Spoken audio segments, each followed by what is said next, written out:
Buenos días otra vez. Cada uno de los evangelios aporta algo a decirnos cómo es y quién es el Señor Jesús. Cuando tomamos los 4 evangelios y los vemos superficialmente, parece que fueran muy similares, muy parecidos, y en verdad contienen cosas. Obviamente, la obra de Cristo no va a faltar en ninguno de ellos cuando Él estaba en la cruz, y muchas otras enseñanzas coinciden el uno con el otro. Pero cuando usted estudia más profundamente cada evangelio, ve que el Señor Jesús se realce de una manera distinta, por decirlo así, en cada uno de ellos.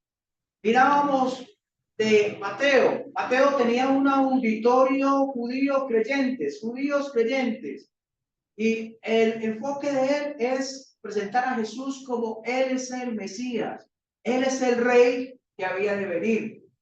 ¿Se acuerdan que los magos preguntaron, ¿dónde está el Rey? ¿Se acuerdan? ¿No se acuerdan? ¿Sí se acuerdan? Y terminando allí el Evangelio de Mateo, Pilato coloca sobre la cruz, este es Jesús, el Rey de los judíos. Unos preguntan dónde está.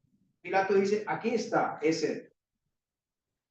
Y Marcos, el Evangelio de Marcos tiene un enfoque. El auditorio de Marcos son romanos, gentiles, romanos, creyentes. Ese es el auditorio del Evangelio de Marcos. Y presenta al Señor como el siervo perfecto. Más o menos Marcos fue escrito entre el año 65 y el año 70 después de Cristo. ¿Se acuerdan qué pasó en el año 70 después de Cristo? ¿Se acuerdan de la profecía que el Señor dijo, no quedará aquí piedra sobre piedra que no sea derribada, refiriéndose al templo? Pues esa profecía se cumple en el año 70, cuando un hombre, un romano, un general romano llega y destruye el templo y no queda piedra sobre piedra. Eso sucede en el año 70. El Marcos fue escrito un poco antes, entonces sugieren más o menos del 65 al 70 como la fecha aproximada en que se escribió Marcos, el libro de Marcos. Juan es el nombre hebreo y Marcos es el nombre griego. Vamos a mirar en Hechos capítulo 13 antes de ingresar a Marcos, porque vamos a estudiar un poco del autor del Evangelio de Marcos. Hechos 13.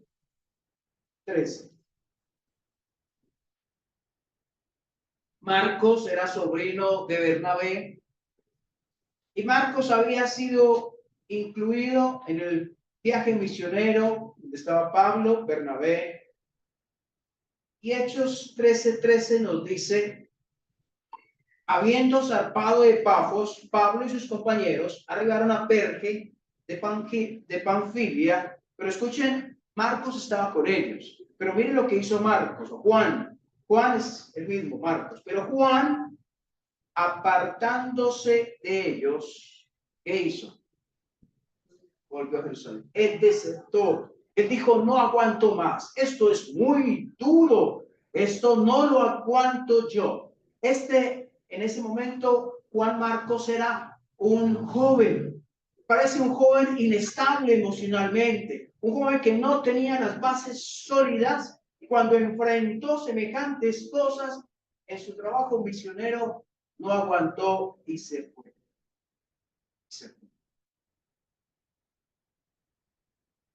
Hizo daño a la obra al irse. Pues no sabemos Pablo qué tarea le tenía a Juan Marcos o Bernabé, pero seguramente fue un golpe para ellos el que él haya dicho, me voy, qué pena, pero no aguanto más. Pero la obra no se detuvo, la obra siguió, porque 2 hombres, Pablo y Bernabé, estaban dispuestos a seguir el propósito de Dios. Bernabé, a pesar de que su sobrino se va, él no dice, yo me voy con él, qué pesar, tengo que acompañarlo. No, él dijo, me quedo aquí, donde Dios me puso, aunque mi sobrino se vaya. Qué bueno, por un lado, hombres firmes, en el propósito divino.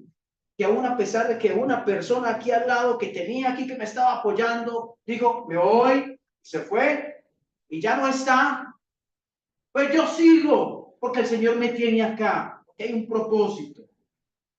Pero qué lástima con Marcos. ¿Cuánto se perdió Marcos de bendición? ¿Cuánta madurez? ¿Cuántas cosas buenas pudo haber hecho si él no se hubiera ido?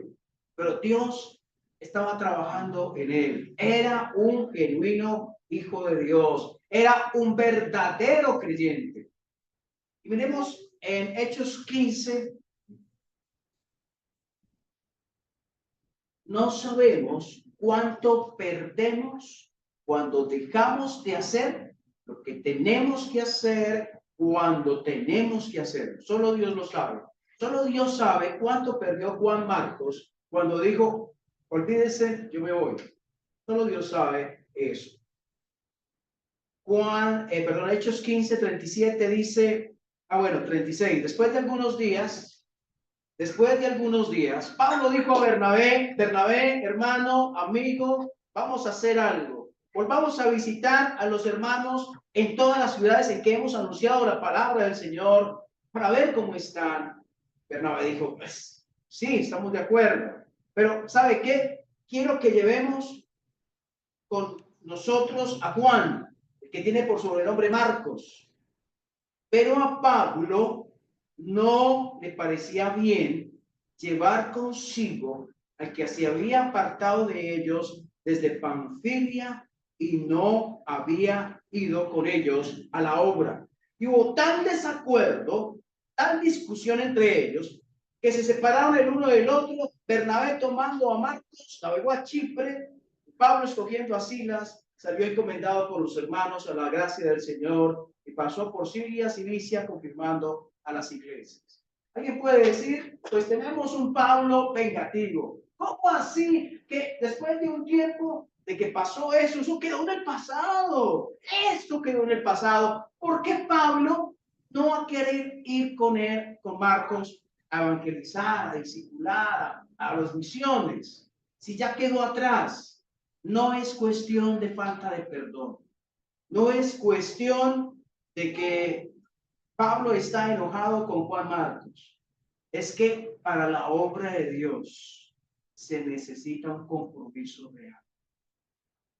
Si para estar en las empresas allá afuera, en el mundo, se necesita una regularidad, se necesita una constancia. Usted no puede ir a la empresa hoy sí voy a trabajar con ánimo. Al otro día, ay, venga, es que hoy tengo mucha pereza, no voy a ir. Si eso no lo hacemos con las empresas, si eso no lo hacemos con el trabajo aquí, normal del mundo, ¿cuánta exigencia tiene trabajar para Dios? Y Pablo lo sabía, lo sabía. Marcos aún no había aprendido, Marcos aún estaba débil en sus convicciones. Entonces no basta con que diga, yo voy a servir al Señor en lo que pueda. Yo voy a servir al Señor. Ay, miro que me aguanten como otros no hacen nada. No, yo voy a servir al Señor con toda la capacidad, con todo el vigor que tengo, con todo el ánimo, porque servir al Señor es mejor que servir al mundo. Trabajar en obra de Dios es mejor que cualquier trabajo. Trae resultados eternos. Entonces a veces colocamos los trabajos seculares, hay que darle lo mejor para ellos, y el trabajo para la obra de Dios, hay lo que sobre, y no debería ser así. Y así Pablo lo tenía. Marcos no califica para acompañarnos ahora, no va a ir con nosotros. Fue firme. Y fue una discusión fuerte con Bernabé, pero dijo, no estoy de acuerdo.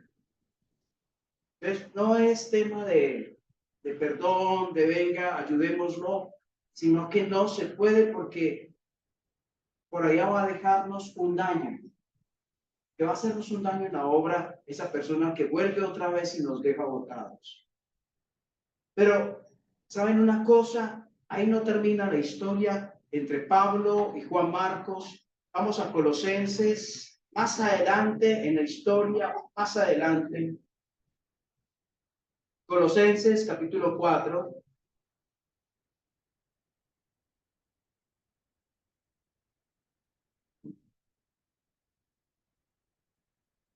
Ya enviando saludos a los hermanos allá en Colosas, versículo 10, 4:10, dice Pablo: Aristarco, mi compañero de prisiones, os saluda. Y escuchen, y Marcos, el sobrino de Bernabé, le saluda.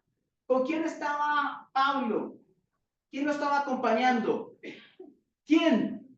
Marcos estaba ahí. Marcos, el sobrino de Bernabé, acerca del cual habéis recibido mandamientos, si fuere a vosotros, recibid. Así que ya está con él, ya está acompañándolo, está sirviendo junto con Pablo. Y más adelante en segunda de Timoteo capítulo 4,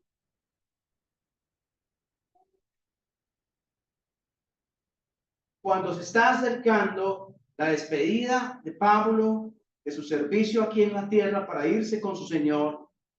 Segunda de Timoteo 4:11 dice: solo Lucas está conmigo. Solo Lucas está conmigo. Toma a Marcos y tráele contigo. ¿Por qué? Me es útil al ministerio, me sirve. Quiero tenerlo aquí a mi lado. ¿Qué pasó ahí? ¿Qué pasó? Dios hizo un proceso en el corazón de Marcos. Dios hizo crecer a Marcos sólido, sirviendo al Señor con estabilidad. Y ese hombre que antes no podía con una carga tan grande como ir a las misiones, ahora estaba yendo a las misiones y hasta ser compañero de un Pablo ya anciano, desgastado, en prisión, aproximándose a su muerte, hacia la partida con el Señor. Y en ese momento, Marcos, ya sabía Pablo, Marcos me es útil, quiero tenerlo conmigo. ¿Cuánto necesitamos de Marcos? De personas como Marcos.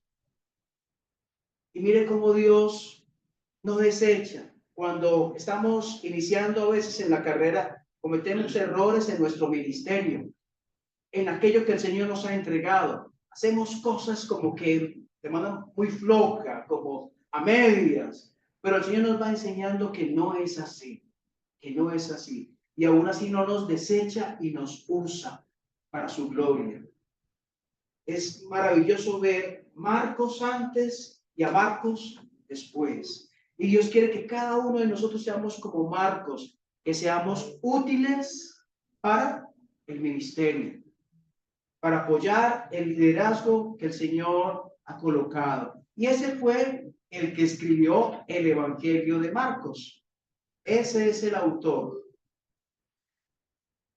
¿Cuál es el enfoque del Evangelio de Marcos? Vamos a mirar Marcos 10.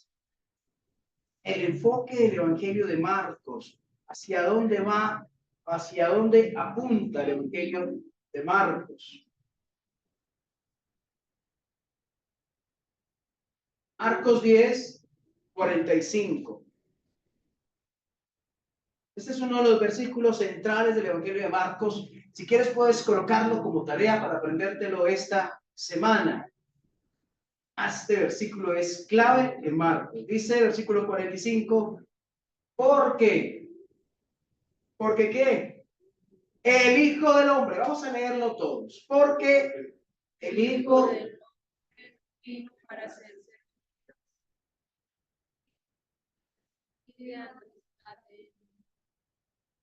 ¿Quién es el Hijo del Hombre? Jesús. Jesús. Mire que está con mayúscula. Alguien preguntaba ¿por qué Hijo del Hombre? Pues lo veremos dentro de unos días. Estudielo usted en casa. ¿Por qué el Hijo del Hombre? Allí el Señor Jesucristo, el Hijo del Hombre, ¿no vino para qué? Era digno. Merecía que todos si le llevaran allí, le sirvieran, lo cargaran, lo llevaran. Merecía eso. Lo merecía. Aquí no es de merecer. Él lo merecía todo. Pero él no está reclamando. Venga, usted, Pedro, venga, límpieme las sandalias. Que me queden bien limpias. Y usted, hágame el favor y me trae lo que le dije. Y usted, por favor, no deje de soplar que me está dando calor. No, ese no es el Señor Jesús que vino. El Señor Jesús que vino a qué? No vino para ser servido, sino para servir y para dar su vida en rescate por muchos. Ese es el más grande servicio, el que Él vino a entregar su vida por nosotros. Vino a dar su vida en rescate por muchos. Pero es como si le dijera a los romanos, así como Él hizo, háganlo ustedes. Así como el Señor Jesucristo vino a servir, Dios quiere que ustedes le sirvan a Él. Bueno, Marcos escribió para personas no judías, porque hay costumbres judías que las explica de qué trata. Como pasa en Marcos capítulo 7.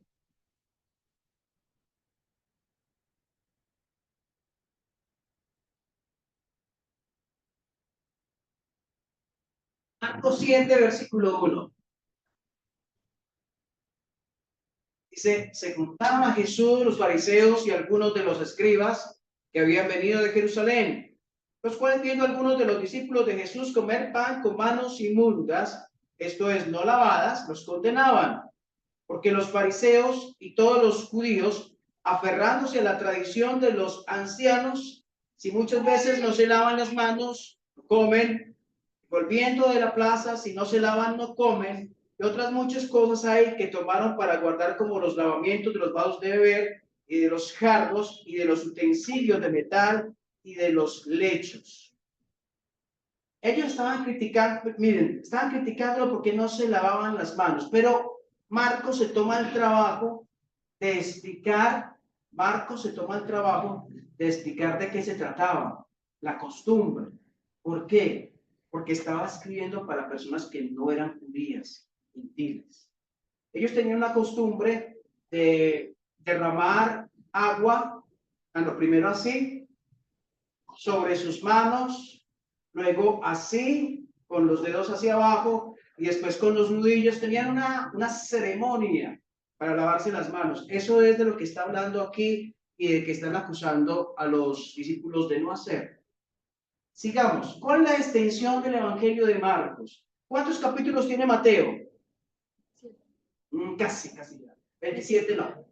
¿Alguien sabe cuántos capítulos tiene Mateo? ¿Quién da más? 28. 28 capítulos tiene Mateo. ¿Cuántos capítulos tiene Marcos? 16. ¿Cuántos capítulos tiene Lucas? 24. ¿Y cuántos capítulos tiene Juan? 21. ¿Sí? Entonces, ¿cuántos capítulos tiene Marcos? 16. ¿Cuál es el evangelio más largo, más extenso? ¿Y cuál es el más corto? Mateo es más importante que Marcos, porque Mateo es más largo y Marcos es más corto. No, no es más importante. Ambos traen bendición al pueblo de Dios y bendición de salvación. Pero si usted quiere tenerlos como en orden de extensión, diríamos, del más pequeño, del más pequeño, digamos, en extensión al más largo, pues tendríamos primero Marcos, luego estaría Juan, después Lucas con 24 capítulos y por último Mateo con 28 capítulos. Es como si Marcos fuera muy al grano. O sea, cuando usted ve el Evangelio de Mateo, usted ve el nacimiento del Señor Jesús en el capítulo 2 de Mateo. Pero váyase a Marcos y mire el capítulo 2. Ya en el capítulo 2 ve usted al Señor Jesús sanando a un paralítico y la oposición de los judíos. O sea, Mateo 2 apenas Jesús está haciendo. En Marcos 2 Jesús ya está haciendo milagros. Entonces ven como Marcos como que introduce de una vez, como que el propósito, por ejemplo, de Mateo es toda la historia, desde el nacimiento hasta la muerte. El de Marcos es como su ministerio público. Esos 3 años que tuvo de ministerio público es como el enfoque del Evangelio de Marcos. Y no solamente eso, porque tuvo ministerio en Judea y en Galilea, pero Marcos se concentra en el ministerio en Galilea.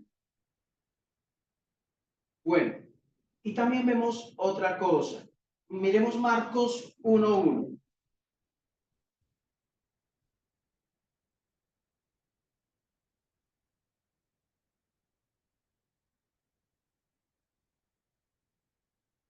Marcos 1:1 dice, principio del Evangelio de Jesucristo, Hijo de Dios. ¿Lo tienen? ¿Sí? Ya lo tienen. Principio del Evangelio de Jesucristo, Hijo de Dios. Ahora busquen el último versículo de Marcos. Capítulo 16, versículo 20. Compárenlos y díganme qué tienen de común.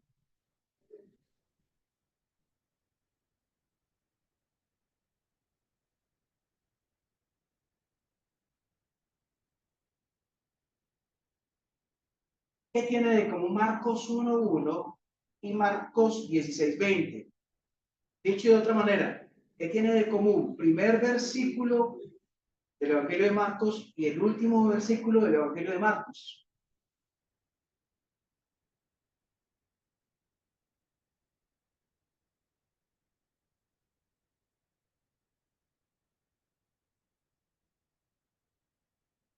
Bueno, vamos entonces, 999, 998. Cuando llegue a 1, 900. Está hablando Marcos 1:1, el principio de qué? Del Evangelio de Jesucristo. Principio del Evangelio. Y Marcos 16:20 dice, y ellos saliendo predicaron. ¿Qué predicaron? Predicaron en todas partes, ayudándoles el Señor y confirmando la palabra con las señales que le seguían. Marcos está diciendo la importancia del Evangelio. ¿Quién es el Evangelio? ¿Cuál es el tema del Evangelio? ¿Cuál es? Jesucristo, el Evangelio de Jesucristo. Ahora está diciendo el Evangelio de Jesucristo capítulo 1. Y ellos salieron, predicaron en el último versículo de Marcos. Está diciendo la importancia de predicar el Evangelio.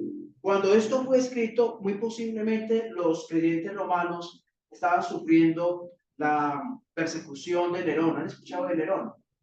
Sí, sí. Si no han escuchado, estudien un poquito qué hizo Nerón. Fue malo, perverso Nerón.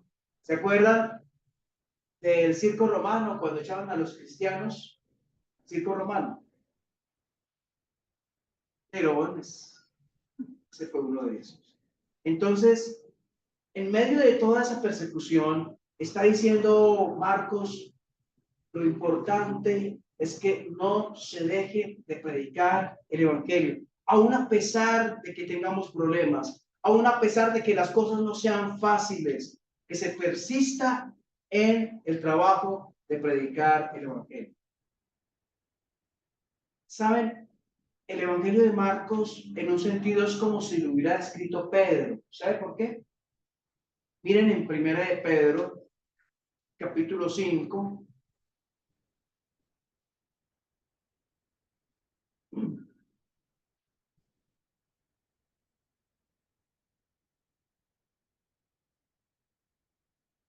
Está escribiendo, Pedro es el autor, 1 de Pedro 5:13.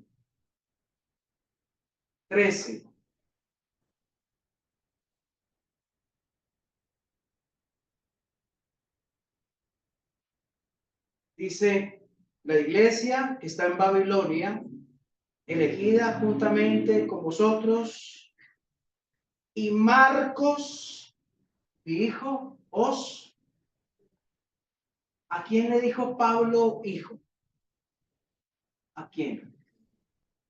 ¿Se acuerdan a quién? Era un joven, Timoteo. Pablo le dijo hijo a Timoteo. ¿A quién le dice hijo Pedro? A Marcos. ¿Por qué? Porque había una relación cercana entre Pedro y Marcos.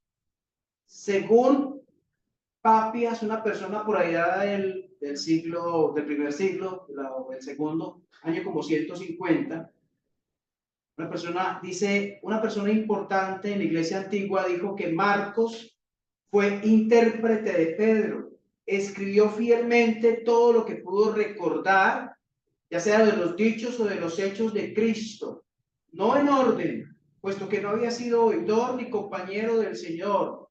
Recuerde que Marcos no hizo parte de los 12, pero posteriormente, como ya se ha indicado, acompañó a Pedro, adaptó su instrucción según lo requería la necesidad, no como haciendo una compilación de las enseñanzas del Señor. De modo que Marcos no cometió error alguno cuando escribió ciertas cosas en la forma que las recordaba, porque se dedicó a lo siguiente solamente, a no omitir nada de lo que había oído y a no incluir ninguna información falsa. Marcos es un evangelio donde tuvo mucha incidencia la cercanía con el apóstol Pedro, con el apóstol Pedro. Marcos no estuvo allí presente con los discípulos, pero sí estuvo con hombres y mujeres que estuvieron ahí con el Señor. Seguramente él tuvo relación con Mateo, tuvo relación con Pedro, tuvo relación con otros siervos del Señor. ¿Hacia dónde apunta Mateo? Decíamos, hacia Cristo como el Mesías. Y Marcos, Cristo como el siervo perfecto. Jesús, el Señor, es centro y sustancia del Evangelio. Quiere que hablemos de él. El libro de Marcos relata el ministerio, la muerte, la resurrección del Señor Jesucristo en un relato rápido. Cuando usted ve, van al capítulo 1, ¿sabe de qué está hablando ya capítulo 1 de Marcos? Está hablando ya de Juan el Bautista cuando estaba bautizando. Ya de una entra. Muy bien.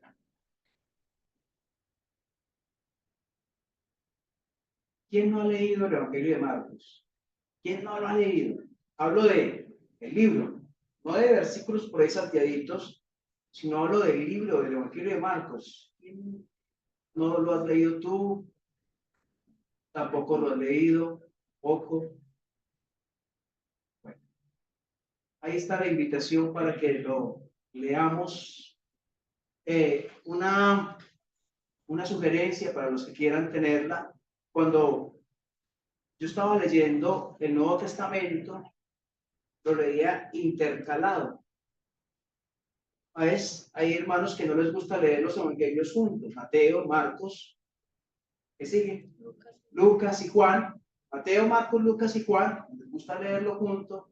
Entonces, Mateo, después de Juan está Hechos, entonces Mateo, Hechos, Marcos, después de Hechos está Romanos, Marcos, Romanos, Lucas, después de Romanos está Primera de Corintios, Lucas, Primera de Corintios, Juan, Segunda de Corintios, y ahí se va por todo el Nuevo Testamento, Gálatas, Efesios, etc. Entonces, es una manera de leerlo y de aprovechar que cada evangelio tiene algo para enseñarnos de nuestro Señor. Mateo, el Mesías; Marcos, el siervo perfecto. Oremos. Señor, gracias por permitirnos tener esta reflexión, poder tener un panorama un poco más amplio.